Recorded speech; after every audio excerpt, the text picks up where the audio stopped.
Yo, what's up? My name is Aaron. I'm a songwriter and music producer and mix engineer. I've been working on metal music for, I don't know, 15, 16, 17 years maybe. And today I'm going to go through an old production of mine. In my world, my timeline, this is one of the first projects I ever worked on. I wrote the song when I was probably 18 years old, and I'm 31 now, so like that's a big chunk of time, especially in music production, where I could change skills. That's like, I can't do the math right now, but 13 years, maybe something like that, from when I first worked on this song. So I thought it'd be cool to take an old song that I did and see what I can do now with it. And hopefully, you guys learn something in the process if you're into mixing, or if you like this song and just want to see the behind the scenes, or if you like my page and the stuff I've done over the years, the work I've done, and you just want to see what I do to work on these songs and different techniques and approaches. And so I thought today I would take the song and mix it from scratch. Just take the raw files that I had from, when I wrote the song and see what we can do. I'll show you guys the workflow that I'll figure out for this one because every song is different. And yeah, let's do it. So before we start, just let's talk a little bit about the backstory of this project, this song. This is for Sever the King, my first project ever. My brother was the drummer. My cousin Zach was the guitar player. Uh, Joey Cruz on vocals. My buddy Christian on bass. And then this song was from the second album. Probably the most listened to song from that second album, called Outbreak. And it's a heavy one. It starts real slow, but it kind of has a cool journey. The song doesn't have any repeating parts. And it's a fun one, I think. So when I opened up the session again, I couldn't find any of the guitar lead plugins. So that's something that we're gonna have to go through and kind of recreate tones for that. I think I was using Guitar Rig at the time, but the demos are not working, and I have no idea what the presets were. So I know that's something I'll have to figure out. But the rest is here. Drums, just 4 tracks: kick drum, snare drum, toms, cymbals. Guitar, bass, 1 track for bass, 2 tracks for guitars, real simple. And vocals are just 4 tracks. And there's maybe 5 or 6 guest vocalists at the end of the song. So that's a fun one. And a few effects tracks. So really, really minimal session. It's not a lot of stuff going on. Let's check out some of these raw tones.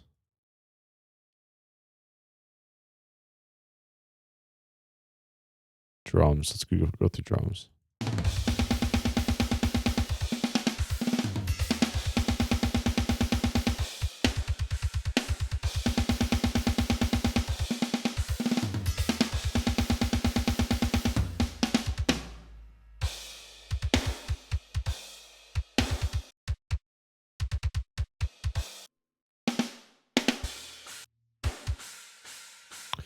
So I see back in the day when I was young and programming drums. These are programmed drums. They're not real drums.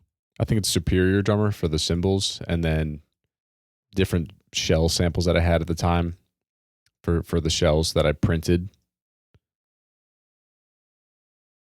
I wouldn't do it this way now.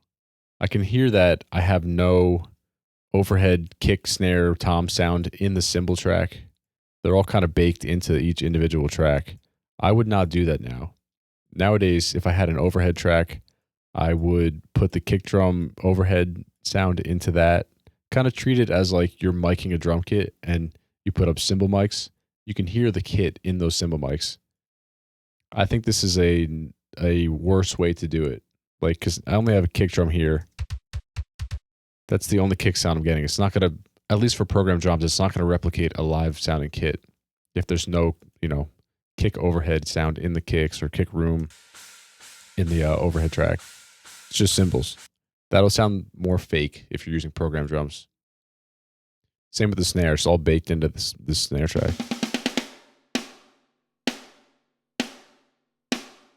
Yes, there's like room and overhead in that track, but I think it'd be better if I had an actual overhead or room track with the snare sound in there. That way, when I process it, it'll kind of compact it all together and sound like, a drum room. Okay, let's open up some bass.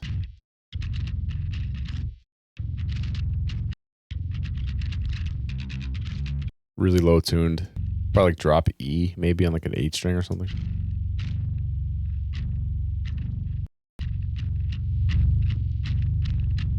I think I'm using a Sansamp RBI rack mount. So this is a piece of hardware that I'm using. It's not a plugin.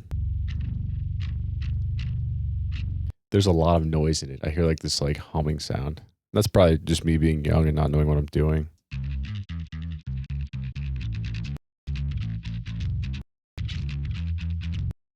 Cool. And then guitar.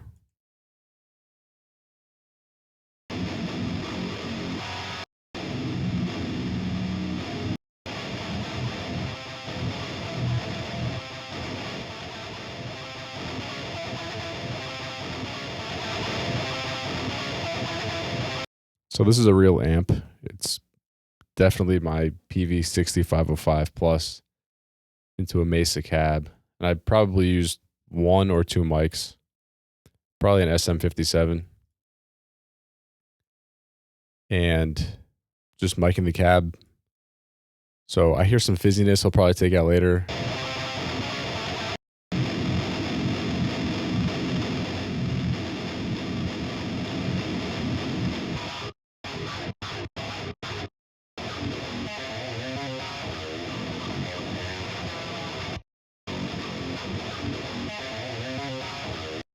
Sweet. And vocals I know are very raw sounding.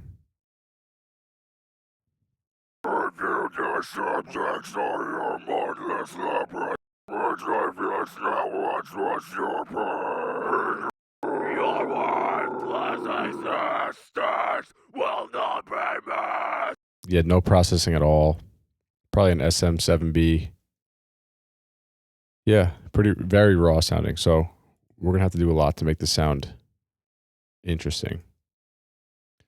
And the guitar leads, I have to figure that out. We'll do that later. But all the presets are not there. So it's going to be a little different, but we'll have some fun. Okay, so before I start a mix, there are some things I have to think about. And that's characteristics of the sound that I'm going to go for. Because I think it's a good idea to have like a direction in mind before you start mixing. Otherwise, you're just kind of like tweaking knobs and not really knowing what you're going for. And sometimes that's cool. You can kind of go to this unexplored place. But if you have some, boundaries or lanes that you want to stay in, that'll help you get there quicker and with more intention. So I think a good thing to do is, one, either mentally or physically write down characteristics of the mix that you want. So this is a heavy song, and it's extreme in it's not a happy sounding song. It's not a smooth sounding song. It's like a very aggressive deathcore metal song. And some characteristics that come to mind for me are aggressive, huge sounding, like massive sounding, punchy, and glued together. And I think those are things that I'll be thinking about as I start and progress in the mixing process. And sure, those things are cool to talk about and take a note of, but how do you what do you do to get to that place? And part of that is experience. Some of the tools I'll use, I know a certain vibe they'll give me and certain techniques and approaches. but some of it is just, feel. I won't really follow some rules maybe because some let's say you've seen a lot of YouTube tutorials and other guys mix, I don't know, like rock bands or even pop.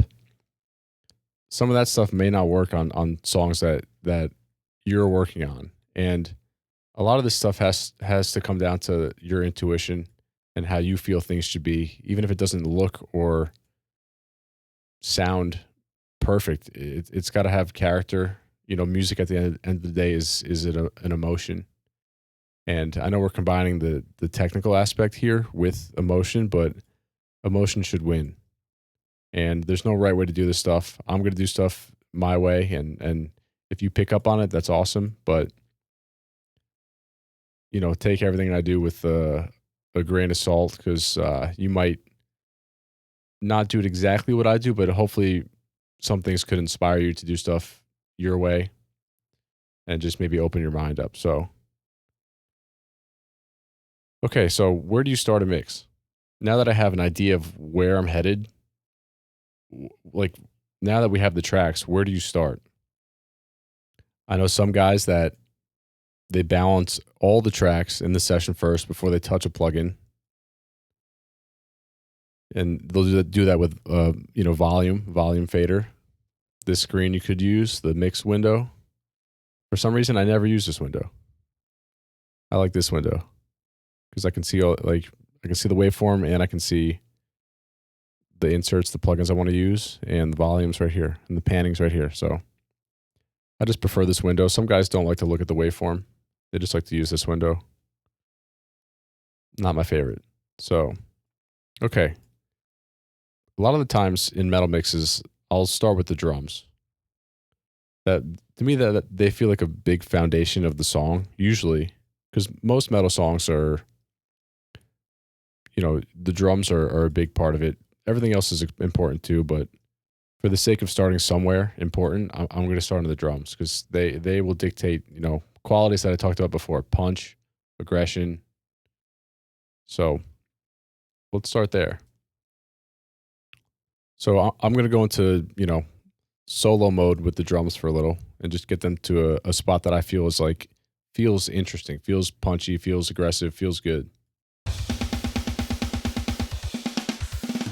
And also another thing to be aware of, as I start a drum mix, there's different parts of this song that have different feels. This part's slow. The intro's very slow.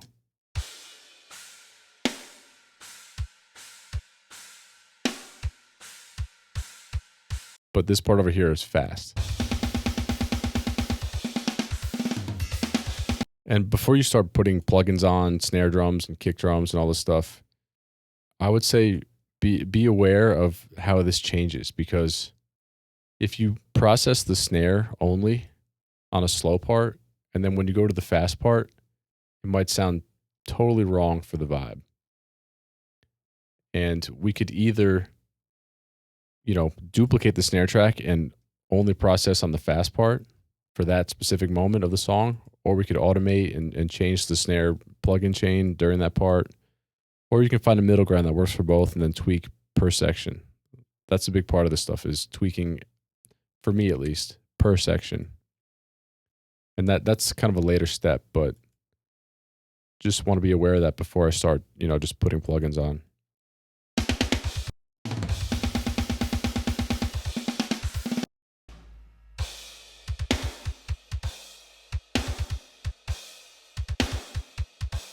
Okay, so the tones are pretty cool already. But it's not really punching. It's not feeling larger than life right now.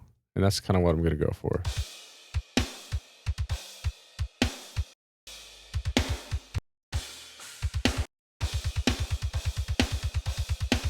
All right, so where am I going to start? I'll start with the kick drum. See, the sample I even used back then was not that great. It's just I can hear that it's 3 samples combined into one because I hear repeating and kind of doing this machine gun sound.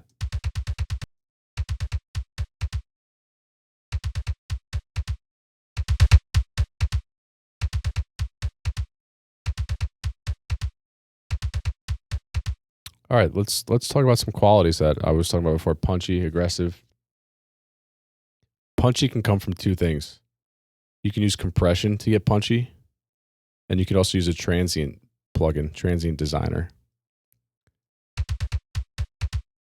Let's try a little bit of both, maybe. Let's try a compressor first.